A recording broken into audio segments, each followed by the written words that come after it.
What's happening, everybody? Steve here, and today I'm going to show you how to use the park assist system inside of the Ford Explorer. It's a really straightforward process. Let's do it. First thing we're going to do is hit our little P button down the center stack. By default, it's always going to look to the right side, but we can use the turn stick in order for it to look on the left or the right-hand side. So it's just going to be a matter of what spots are available. We've got our parallel park, perpendicular park, and then there's also parallel park out. So parallel park out's really straightforward. Like, all that system does is just back us up a little bit and crank the steering wheel. But let's start off with our perpendicular park. So we do want to look on the right-hand side there. And what we're going to do, drive. We're just going to drive forward. Here we go.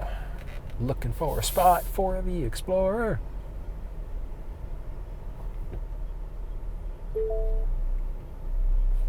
Nice and simple. Next up, all we have to do, so we're going to release the steering wheel, shift it into neutral. We want to release the brake, and that's the part that's probably going to freak you out the most, because you don't need to, if you've never taken your foot off the brake when the car's in drive, you're like, oh, what's happening right now? The system's smart. So once you've released the brake, release the steering wheel, we just press the little P button again, and we hold, and the car's doing everything. So it's backing us up right now. We've got a little countdown timer on the lower screen, and that's letting us know how quickly it is before the next phase of the backup is complete. But we can see we're getting a little yellow because we're a little bit close to the cars that are next to us. It makes it a little bit easier because there's nobody off to the left-hand side.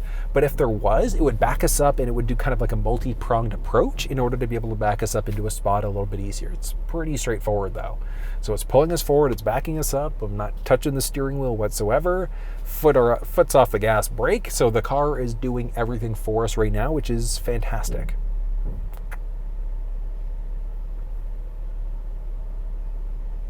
Here we go, backing us up, and it should be a few seconds now. 3, 2, and there it is. So it's that simple to be able to use it. Automatically flips us into park. Parking brake is on all at the same time. So it's that simple to be able to use the system. I absolutely love it. Now, using the parallel park system is also very straightforward. So all we need to do is find a spot to be able to parallel park. I'm going to go for a little bit of a drive in order to make that happen. All right, where are we going to parallel park? Ooh, some spots up there. Yeah, let's do that. Okay, here we go. We're going to go off lot in order to make this happen. Here we go. This is nice though. Nice and comfy. Seats are great.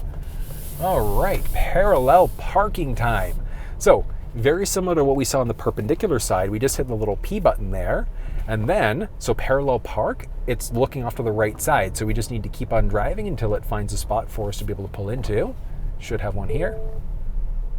Where are you gonna go, fella? That's tight. I don't know if you're gonna do, oh, you know what it did? It's because cars are kind of stagnated a little bit. That's not gonna be a good spot to parallel park. So I'm gonna use one of these spots here, either next to this Tacoma, or there's a few cars up there as well. Yeah, this is the spot it was going to try to go, but the cars are stagnated a little bit. Oh, actually, you know what? What did it fit? No, that's pretty tight. The cars are stagnated. Okay. So I just kind of like lost the spot on the Tacoma there. I drove too far. All right, so here we go. I'm going to go, and it should pick up a spot here. But same idea. We can look on the left side, right side, whatever the case may be. Found a spot. So same idea, parallel park. All we need to do is shift into neutral. Take your foot off the brake. We're going to hold the little P button there, and we're just hanging out. We're waiting for the car to do its thing. So hands off the wheel, hands off the gas brake. Car is controlling the speed, it's controlling the angle, it's controlling everything that you need. You're using literally one finger in order to be able to do this. But as you can see there, backing us up nicely. Here we go. Now, it's a little bit easier for the vehicle just because there's nobody in behind us. But if there was somebody in behind us, it would kind of back it up and forward a little bit more as necessary in order to be able to do it. But I mean, a few seconds in, and we are done. It's turned the parking brake on for us there as well. Again, an added safety setting. So it's that simple, being able to use that part of the park assist system. And then, like I said, the perpendicular or the parallel park out is equally as easy. Like, we look on the left or right side, whatever the case may be. So we want to go to the left in this situation. We just throw the car into neutral, release the brake, hit the little P button again, and what it does is the parallel park out, it's going to back us up enough, so if there's somebody behind us, it's going to back us up that teeny little bit, And then from there, it's going to crank the steering wheel in order to make it easier for us to be able to get out of the spot.